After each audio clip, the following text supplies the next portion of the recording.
दरबार में प्रवेश करता है। उसका नाम था आर्षि दिव्यानंद।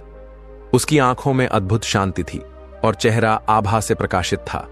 दासी दौड़ती हुई रानी कमलावती के पास गई और बोली, महारानी, कोई दिव्य साधु महल द्वार पर खड़े हैं। रानी ने गहरी सांस ली और धीरे से कहा, यह मेरा अंतिम दान होगा। इसके बाद मैं अपने हाथों से कोई दान नहीं करूंगी। रानी चावल से भरा हुआ एक चांदी का कटोरा लेकर महल के द्वार पर पहुंची और श्रद्धा से साधु की झोली में चावल डाल दिए। उसकी आंखों में छिपी व्याकुलता को देखकर आर्षि दिव्यानंद ने शांत स्वर में पूछा, देवी, इतना दुख आपके मुख पर क्यों है? क्या कोई ऐसा भार है जो आप अकेली सह रही हैं? रानी की आंखों से आंसू बह निकले। उसने कांपती आवाज में साधु को अपनी सारी पीड़ा बता दी। संतान की चाह, व्यर्थ प्रयास और राज्य की चिंता। कुछ क्षण चुप रहने के बाद साधु ने गंभीर स्वर में कहा, कमलावती, तुम धन्य हो। तुम्हारी इच्छा पूर्ण होगी। तुम्हारी कोख से एक तेजस्वी पुत्र जन्म लेगा। वह स्वर्ण जैसा तेजस्वी, कमल जैसा कोमल और सिंह जैसा वीर होगा। लेकिन रानी की आंखों में आशा की चमक लौटी। लेकिन साधु आगे बोले, वह पुत्र मात्र 15 वर्षों तक इस पृथ्वी पर रहेगा। उसके बाद वह इस मृत्यु लोक को छोड़ देगा। इससे अधिक वरदान मैं नहीं दे सकता। यह कहकर आर्षि दिव्यानंद ने अपनी झोली से थोड़े से आकर्षक सुनहरे चावल निकाले और रानी को थमाते हुए कहा, इन चावलों की खीर बनाकर तुम और राजा वज्रकेतु दोनों साथ में खाओ। यही तुम्हारी संतान का बीज होगा। इतना कहकर वह साधु धीरे धीरे ओझल हो गया, लेकिन अपने पीछे एक रहस्य और भविष्य की आहट छोड़ गया। उस साधु के जाने के बाद रानी सोचने लगी कि 15 साल तो सही है। उतने समय के लिए हमें पुत्र तो मिलेगा, यही काफी है। उतने साल तक मैं उसे जी जान से बड़ा करूंगी, उसका पालन पोषण करूंगी, उसे बहुत प्यार करूंगी, उसे दुलार करूंगी। और अपनी संतान की जो हमारे मन में इतने दिनों से इच्छा मरी पड़ी हुई थी, वह जीवित हो जाएगी। उस रात अपना सारा राज्य काज खत्म करने के बाद रानी राजा के पास पहुंची और राजा को जाकर के सारी बात बता दी कि साधु ने उसे कुछ चावल देकर के खीर बना करके खाने के लिए कहा। साधु महाराज ने यह चावल हम दोनों को खीर बना करके खाने के लिए कहा है। राजा कहने लगा, इतना दान धर्म किया, जब तब किया, कोई फल नहीं मिला। अब इस खीर से हमें संतान की प्राप्ति होगी। क्या उस पर रानी कहने लगी, जब इतना सब कुछ किया तो अब यह भी सही, इतना भी कर लेते हैं। हो सकता है इसके बाद ईश्वर हमारी इच्छाएं को पूरी कर दे। उस साधु के क्रोध को क्यों बुलावा दे? यदि उसका हम कहना नहीं मानेंगे तो वह साधु नाराज हो जाएगा। राजा को अब किसी पर विश्वास नहीं था, लेकिन पत्नी को दुख ना पहुंचे, इसलिए वह राजा राजी हो गया। एक दिन क्या होता है कि राजा और रानी दोनों स्नान करते भगवान का नाम लेकर के, अपने पूर्वजों का स्मरण करते हुए और उस संत का नाम लेते हुए उस चावल से खीर बनाते हैं और दोनों खा लेते हैं। उसके बाद निश्चिंत होकर के राजा और रानी दोनों सो जाते हैं।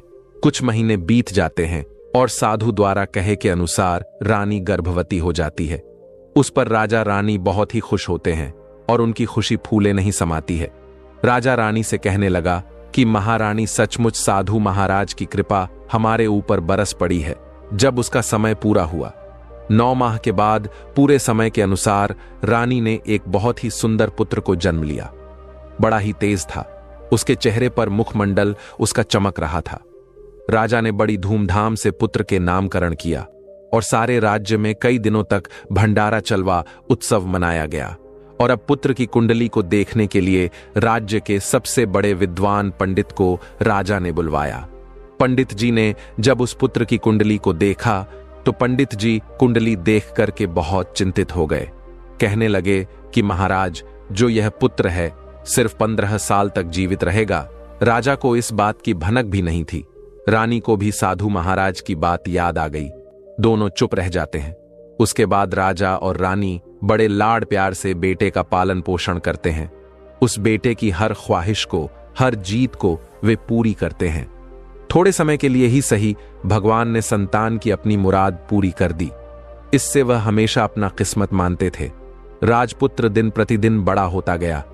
जब वह 8 साल का हो जाता है तो राजा एक अच्छे गुरु की नियुक्ति करके उसे पढ़ाई लिखाई में राज शस्त्र विद्या का और घुड़सवारी आदि जब भी 12 विद्याओं का शिक्षण कराते हैं। जब वह सब शास्त्र और विद्या में पारंगत हो जाता है और 12 साल की उम्र का वह जब बालक हो जाता है तब एक अच्छी सी राजकन्या को देख करके उस बालक की शादी करवा दी जाती है। 2-3 साल बीत जाते हैं। बेटा जब 14वां साल का हो जाता है तो एक दिन वह राजपुत्र राजा से कहता है कि पिताजी, मैं अपने राज्य को घूम करके देखना चाहता हूं। आज तक मैंने इस राज्य दरबार के और इस महल के सिवाय मैंने बाहर कुछ नहीं देखा है। बेटे की बात को सुनकर के राजा बड़ा परेशान हो जाता है, क्योंकि पुत्र को 15वां साल शुरू हो गया था। अब कोई अनहोनी होने का वक्त नजदीक आ पहुंचा था, लेकिन राजा यह सब बातें पुत्र को नहीं बता सकता था। वह क्या करता कि चेहरे की खुशी ला करके बेटे से कहता, हाँ हाँ जरूर जाओ बेटा, तुम्हें अपना सारा राज्य घूम करके देखना चाहिए। कहाँ क्या है यह सब जानना बहुत जरूरी है। कल मेरे बाद ही को इस राज्य का राजा बनना है। मात्र एक बात का ध्यान रखना, तुम जहां जा रहे हो, क्या कर रहे हो, ये बात अपनी पत्नी को कभी मत बताना। पुत्र कहता है, ठीक है पिताजी, आपने जो भी कहा है मैं वैसा ही करूंगा। एक दिन क्या होता है कि राजपुत्र दिन भर अपनी पत्नी के साथ खुशियां मनाता है और रात को ठीक 12 बजे बिस्तर से उठ करके बाहर चला जाता है। फिर सुबह होने से पहले वह वापस अपने महल में आकर के सो जाता है। ऐसे बहुत दिनों तक चलता रहा। अब पुत्र का 15वां साल खत्म होने में कुछ ही दिन समय शेष रह गया था। एक दिन की बात है कि उसकी पत्नी छोटी रानी रात में जाग जाती है। रानी देखती है कि बिस्तर पर जो वह राजकुमार है वह नहीं है। महल में सब जगह देखती है, खोजती है, पर वह कहीं नजर नहीं आता है। क्या करेगी, किससे कहेगी?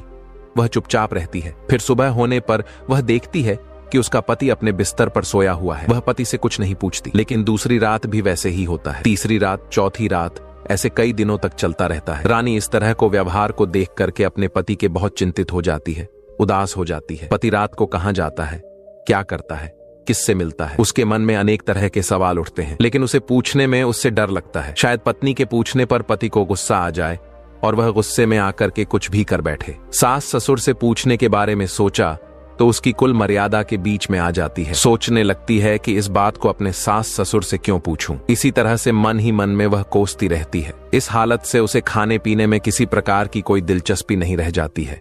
धीरे धीरे वह एकदम से दुबली पतली होकर के कमजोर हो जाती है। उस राज्य में एक दिन की बात है कि एक फूल बेचने वाली बूढ़ी मालिन आ गई। वह हमेशा छोटी रानी को फूल देने के लिए महल में आया करती थी। उस बुढ़िया का ध्यान छोटी रानी पर चला जाता है।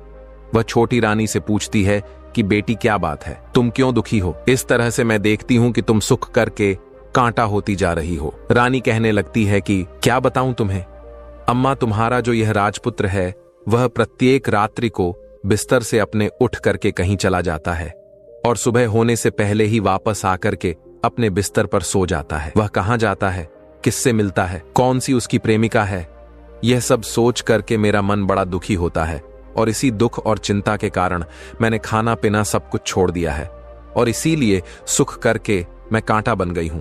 बुढ़िया की बात सुनकर कि उसे एक उपाय सूझता है। बुढ़िया बताती है, कहती है कि बेटी ऐसा करना कि आज रात तुम सोना मत, उसके पीछे जाकर के देखना कि वह कहां जाता है, क्या करता है, किससे मिलता है, उसकी ठीक से पहरेदारी करना।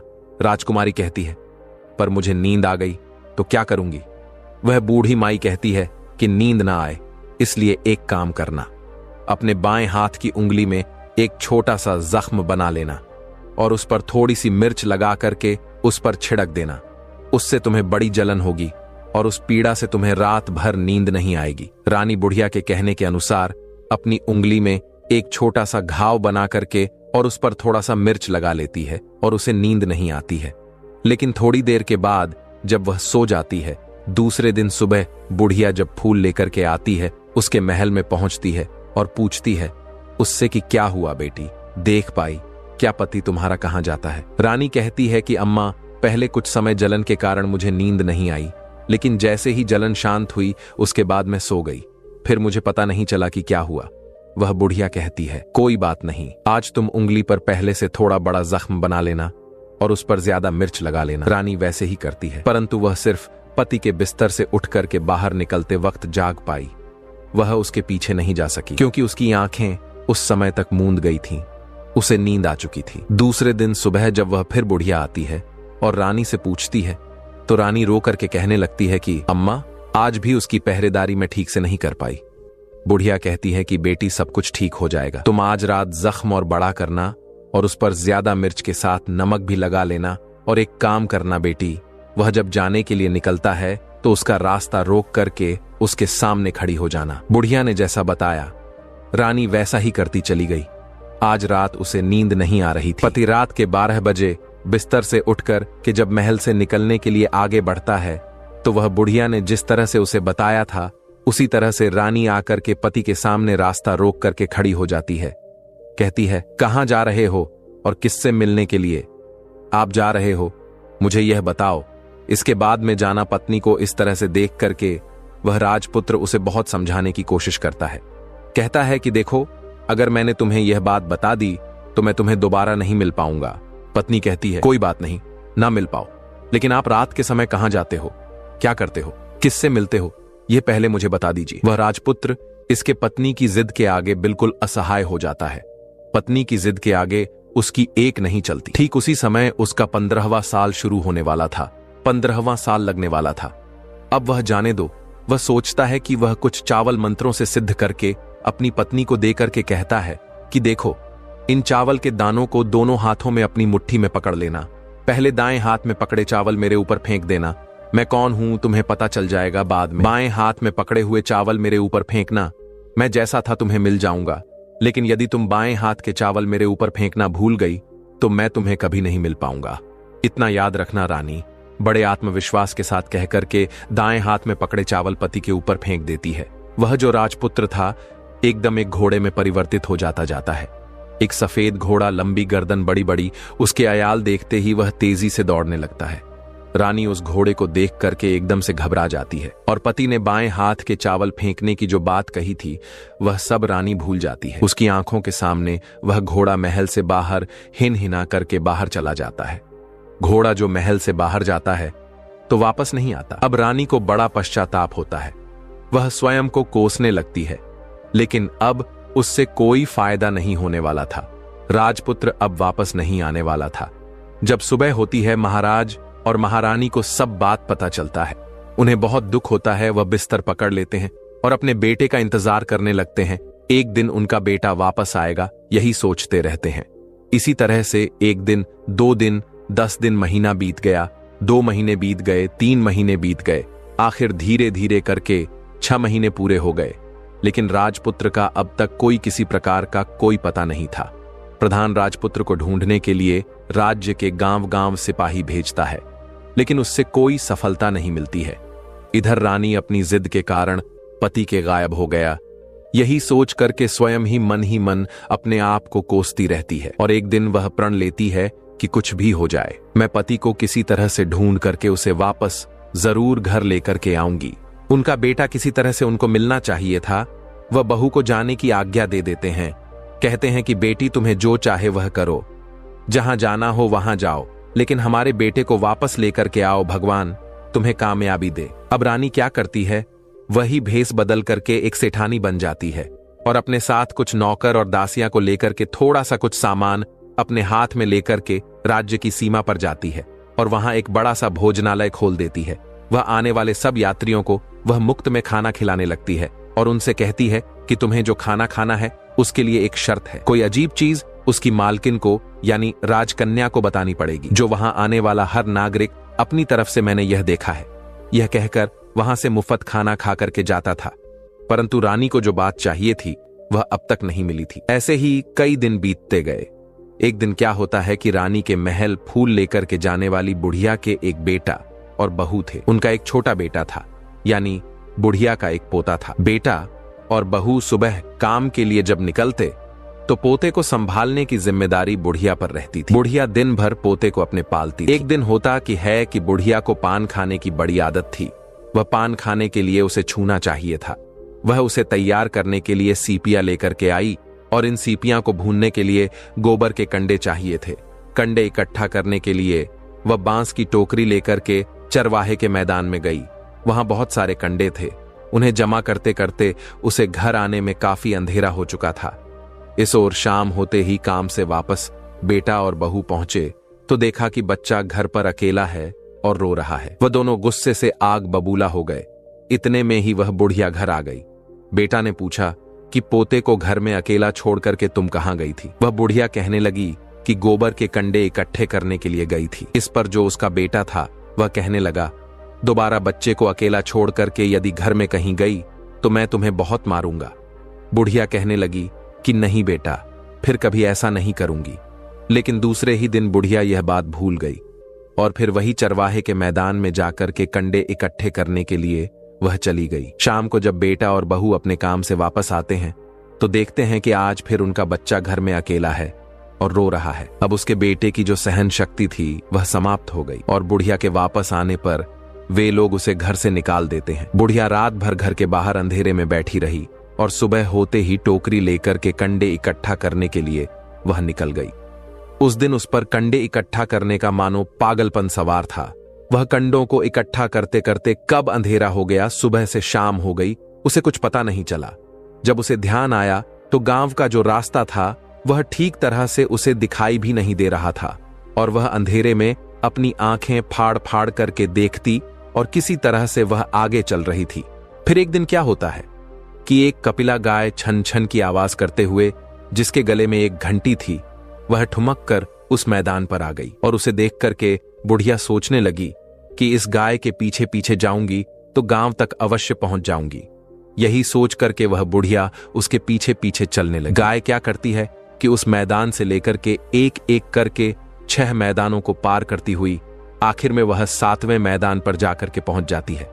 तो वहां क्या होता है कि उस मैदान पर एक बड़ा सा पत्थर, जो गाय ने जाकर के उस पत्थर को अपनी सींग मारा और हटा दिया। पत्थर जब हटा तो वह पाताल में जाने के लिए नीचे सीढ़ियां दिखाई देने लगी।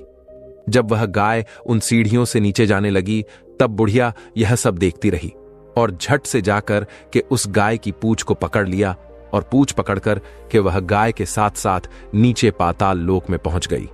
पाताल में पहुंचते ही तुरंत गाय की पूंछ को उस बुढ़िया ने छोड़ दिया और इधर उधर देखने लगी। वहीं से बुढ़िया ने देखा कि पाताल में सब जगह तो जगमगाहट है, दीप जल रहे हैं और तेज रोशनी गाय के ऊपर पड़ती है और वहां अद्भुत अजीब तरह की घटनाएं घट रही हैं। गाय के नीचे जाती ही उसके गले में अपने आप साकल पड़ गई और छम छम करके कोई दुधारी में गाय का दूध नाने लगी। लेकिन जो भी कोई वह कर रहा वह मात्र दिखाई नहीं दे रहा है। बुढ़िया ये सब देख करके बहुत घबरा गई। सोचने लगी कि कहां यहां आकर के मैं फंस गई। यहां वहां छिपने की वह बुढ़िया जगह ढूंढने लगी, लेकिन उसे कहीं जगह नहीं मिली। हर तरफ उजाला था। अब एक कोने में जाकर के वह बुढ़िया खड़ी हो गई। कुछ सामने हो रहा था उसे वह चुपचाप देखने लगी। कुछ पल के बाद वहां झट से एक सफेद घोड़ा आया और वहां 2 कुंड थे। उसमें एक कुंड में उस घोड़े ने छलांग लगाई और ऊपर आ गया। अब राजपुत्र का रूप प्राप्त हो गया। राजपुत्र बनने के बाद उसने दूसरे कुंड में पानी में स्नान किया।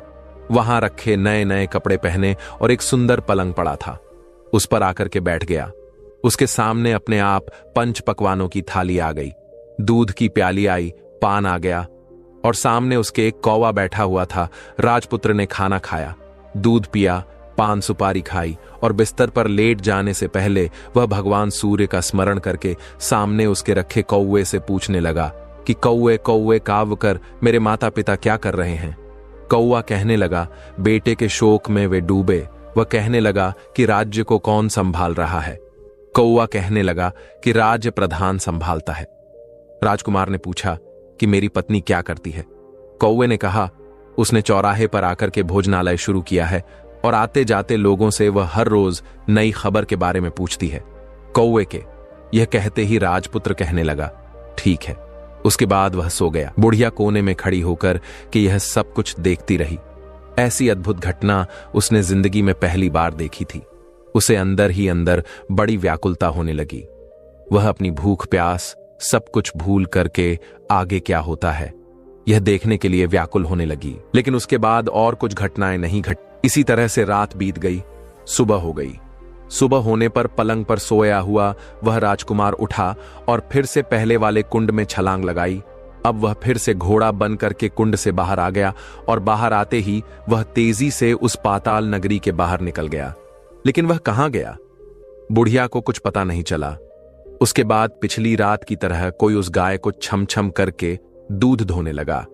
जैसे ही दूध धोना खत्म हुआ गले में उसके रस्सी पड़ गई और जो रस्सी पड़ी हुई थी वह अपने आप खुल गई और वह गाय तेजी से ऊपर जाने वाली सीढ़ियों की ओर भागने लगी।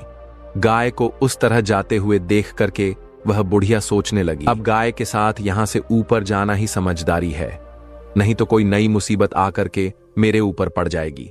झट से उस बुढ़िया ने गाय की पूंछ पकड़ी और गाय के साथ वह बाहर आ गई।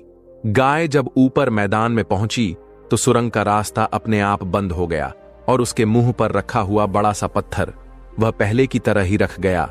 ऊपर आकर के वह गाय जंगल की ओर चली गई तो उधर बुढ़िया एकदम बावली सी होकर कि पाताल नगरी में जो कुछ भी उसने देखा था जल्दी से जल्दी किसी को बताने के लिए वह व्याकुल होने लगी।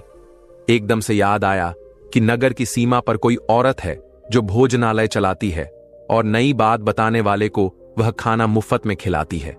ऐसा सोच करके वह सोचने लगी कि मैं क्यों ना जाग करके उस औरत को बात बताऊं, और यदि उसे यह बात पसंद आ गई तो बाकी जीवन के खाने पीने की जो भी झंझट है उससे सब मुक्ति मिल जाएगी। बुढ़िया ने मन में विचार किया और तुरंत उस भोजनालय के द्वार पर टंगे हुए नगाड़े के सामने जाकर के पहुंच गई और जोर से नगाड़ा बजाना शुरू कर दिया। नगाड़े का इस तरह से बजना सुनकर के मालकिन यानी छोटी रानी के मन में बड़ी प्रसन्नता होती है। सोचती है कि शायद कोई बड़ी बात लेकर के यहां आया है। रानी सिपाहियों को आदेश देती है कि जाइए और जो भी कोई आया है उसकी अच्छी तरह से खातिरदारी कीजिए। आदेश पाते ही सिपाही नीचे दौड़ करके गए तो एक बुढ़िया नगाड़ा बजा रही है। उन्होंने उस बुढ़िया से पूछा कि अरे ओ बुढ़िया, क्या हुआ, क्यों नगाड़ा बजा रही है? बुढ़िया कहने लगी, कुछ नहीं बेटा, यहां खाना मिलता है ना, इसीलिए आई हूं, खाना चाहिए मिलेगा, लेकिन मुझे तुमसे कोई नई बात जाननी है, वह तुम्हें पहले बतानी पड़ेगी। बुढ़िया ने कहा कि हां बताऊंगी। एक बात मालूम है मुझे। इस पर सिपाही उसे अंदर लेकर के आए। उनको मालकिन का आदेश था कि जो कोई बूढ़ा बुजुर्ग वहां आए उनके साथ अच्छी तरह से पेश आना और उनका अच्छा से आदर सत्कार करना और सेवा करना। सिपाही ने उस बुढ़िया को भरपूर आदर सत्कार किया और बड़ी सी थाली भर करके अनेक तरह के व्यंजन को परोस दिया। बुढ़िया कुछ दिनों से उन्होंने खाना नहीं खाया था। कई दिनों से वह बुढ़िया भूखी थी। खाने को देखती ही वह खाने पर टूट पड़ी और जब वह उसने खाना खा लिया तो उसे सिपाहियों ने नई साड़ी पहनने के लिए दी। उसके बाद उसे लेकर के सब रानी के पास गए। बुढ़िया और रानी ने तुरंत एक दूसरी को पहचान लिया। बुढ़िया कहने लगी कि बेटी तुम, और रानी बोली अम्मा तुम। कुछ देर तक दोनों अनेक तरह की बातें करती रहीं। आखिर रानी बुढ़िया से कहने लगी, अम्मा अब बताओ तुमने क्या नई बात देखी है? नई बात? मैंने कोई बात नहीं, वह तो मैंने जो खाना खाया उसके मेरे पास आपको देने के लिए पैसे नहीं थे, इसीलिए मैंने झूठ कहा और नगाड़ा बजा दिया।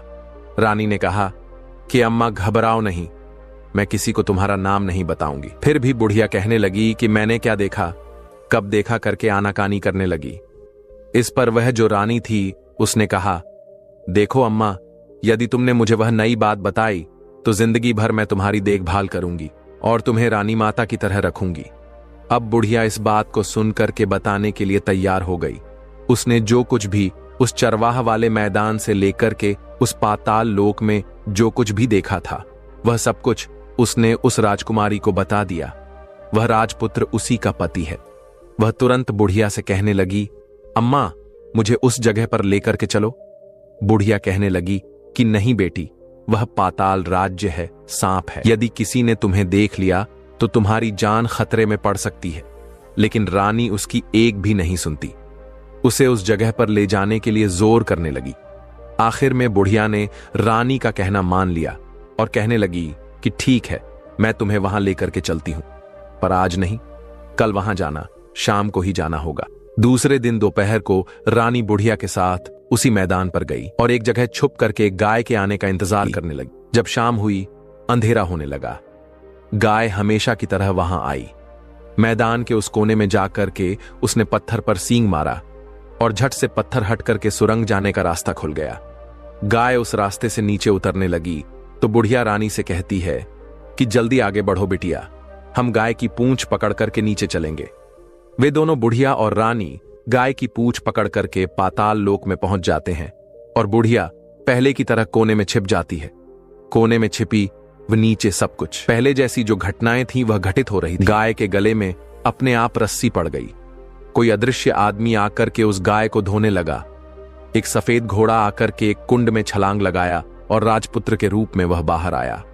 राजपुत्र दूसरे कुंड में नहाने के बाद उसने सामने रखी थाली आ गई और दूध की प्याली आ गई, पान सुपारी आ गया। राजपुत्र सब कुछ खाने और पान खाने के बाद सोने के लिए पलंग पर गया और सोने से पहले सूर्यदेव का नाम लेकर के उसने सामने बैठे हुए कौवे से फिर पूछा, कौवे कौवे कंकर, मेरे माता पिता इस समय क्या कर रहे हैं? कौवे ने कुछ जवाब नहीं दिया, बल्कि वह उदास हो गया। राजपुत्र को कुछ अजीब लगा, वह संदेह हो गया, वह उदास हो गया, और जो कुछ हुआ वह हो जाने दो, ऐसा सोच करके सोने के लिए बिस्तर पर लेट गया। अब रानी का संयम छूट गया। वह दौड़ करके पति के पास गई और उसके पैर पकड़ने के लिए आगे बढ़ने लगा। राजपुत्र तुरंत ही पत्नी को पहचान गया। वह झट से पीछे हटा और चिल्लाने लगा, नहीं नहीं, मुझे मत छूना, वरना सर्वनाश हो जाएगा। रानी दोनों हाथ जोड़ करके पति से अपनी भूल की माफी मांगने लगी। स्वामी, मुझसे बड़ी भूल हो गई। मुझे आपसे कुछ नहीं पूछना चाहिए था कि रात को कहां जाते हो। मैं अपनी भूल स्वीकार करती हूं। मुझे मेरी भूल की सजा मिल गई है। अब आप घर चलो। आपके वियोग में आपके माता पिता ने बिस्तर पकड़ लिया है। वह सुख करके कांटा हो गए हैं और आपकी प्रजा बड़ी दुखी है। उस पर राजपुत्र कहने लगा, वही तो एक बार तुम गलती कर बैठी हो, अब दोबारा मत करना, नहीं तो तुम्हें जो दिख रहा हूं वह भी नहीं दिखूंगा। रानी रोने लगी, जोर जोर से जमीन पर सर पटकने लगी। राजपुत्र के मन में रानी की दया आ गई। वह उससे कहने लगा, यदि तुम मुझे पाना चाहती हो तो तुम्हें एक काम करना होगा। काम बड़ा कठिन है और वह काम तुम्हें अकेले ही करना होगा। रानी ने कहा, कहो, कितना भी कठिन काम होगा, मैं उसे पूरा करूंगी। उस राजपुत्र ने कहा कि इस पाताल से ऊपर जाते ही तुम्हें एक बड़ा घना जंगल नजर आएगा, और इस तरह के 6 जंगलों को पार करने के बाद जब 7वां जंगल तुमको मिलेगा तो उस जंगल के बीचों बीच में एक बरगद का पेड़ है, और उसके आसपास जगह जगह पत्ते, फंदे, जटाए, कांटे आदि सब झक चुका है। वहां बाघ, शेर, भालू, सांप सभी आकर के वहां बैठते हैं। तुम्हें उन सबको भगा करके उस जगह को साफ करना है और उसको गोबर से लीप करके पवित्र बनाना है। वहां पर रंगोली सजा करके अच्छा बनाना है। उसके बाद वहां पर धूप, दीप, अगरबत्ती करके फूल, कुमकुम से पेड़ के तने की पूजा करनी है और दूध दही से बने चावल का भोग चढ़ाना है। यह सब तुम दोपहर को 12 बजे से पहले करना होगा, और 12 बजे के समय तुम्हें उस जगह पर बैठ करके सूर्य भगवान का मंत्र का जाप करना है। ठीक 12 बजे सूर्य भगवान का रथ आकर के वहां उतरेगा, और वह सब देख करके जब खुश हो जाएंगे और कहेंगे कि जिस किसी ने यह सब किया है उसे मैं मनचाहा वरदान देना चाहता हूं, ऐसा सुन करके तुम सामने जाना और उनके रथ का दाहिना घोड़ा मांग लेना, मैं तुम्हें मिल जाऊंगा। इतना कहकर के वह राजपुत्र अपने पलंग पर जाकर के सो गया और छोटी रानी सुबह होने का इंतजार करने लगी। सुबह होते ही वह बुढ़िया के साथ गाय की पूंछ पकड़ करके ऊपर आ गई। ऊपर आने के बाद वह बुढ़िया से कहने लगी, अम्मा, अब मैं अकेले आगे जाऊंगी, तुम भोजनालय को वापस चली जाओ। वह जंगल में जाकर के राजपुत्र के द्वारा बताई गई जो भी बात थी वह ढूंढने लगी और स्वयं आरी से उस जगह सब कुछ काटने के बाद साफ सफाई किया, और जैसे उस राजपुत्र ने कहा था वैसे ही उसने उस जगह को साफ करके, लीप पोत करके और चंदन, धूप, दीप, अगरबत्ती करके दूसरे दिन सूरज निकलने से पहले ही वह वहां जाकर के यह सब कुछ कर दिया और बैठ करके सूर्य भगवान का स्मरण करने लगी, जैसा कि उसके पति ने बताया था। दोपहर को ठीक 12 बजे सूर्य भगवान का रथ उस स्थान पर आकर के रुक गया। सूर्य भगवान ने जब रथ से नीचे देखा तो सुगंधित वातावरण देखकर कि वह बहुत प्रसन्न हो गए। कहने लगे कि जिस किसी ने यह काम किया है वह यहां आकर के मुझसे मनचाहा वरदान मांग ले, उसे मैं अवश्य दूंगा।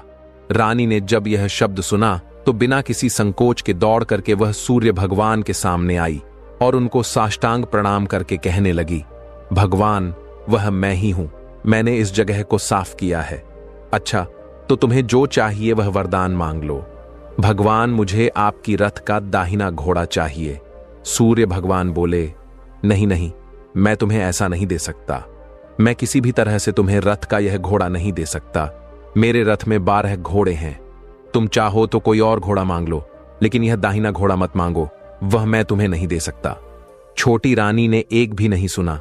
वह सूर्य से एक ही बात कह रही थी कि कुछ भी हो, हमें और कुछ नहीं चाहिए। आपके रथ का सिर्फ दाहिना घोड़ा ही चाहिए, वह आपके पैरों में, वह सूर्य भगवान के पैरों में। कहने लगी कि मैं गिर करके अपनी जान दे दूंगी। सूर्य भगवान के पास धर्म संकट पड़ गया। उन्होंने वचन दे दिया था, अब अपने वचन से पलट नहीं सकते थे। उन्होंने कहा, ठीक है, दे दिया तुम्हें घोड़ा। सूर्यदेव ने कहा कि फिर एक बात और कही, देखो मैंने तुम्हें घोड़े को तो दे दिया, लेकिन वह तुम्हें यहां नहीं मिलेगा, तुम्हें उसे जाकर के पाताल लोक से लाना होगा। रानी कहने लगी, पाताल? क्या भगवान, मैं उन्हें पाने के लिए कहीं भी जा सकती हूं और किसी हद तक कुछ भी कर सकती हूं। रानी को वचन देकर के सूर्यदेव अपने मार्ग में चले गए और इधर रानी जंगल से अपने भोजनालय में आ गई। वह बुढ़िया को लेकर के उस मैदान पर आ गई। जल्दी ही शाम हो गई।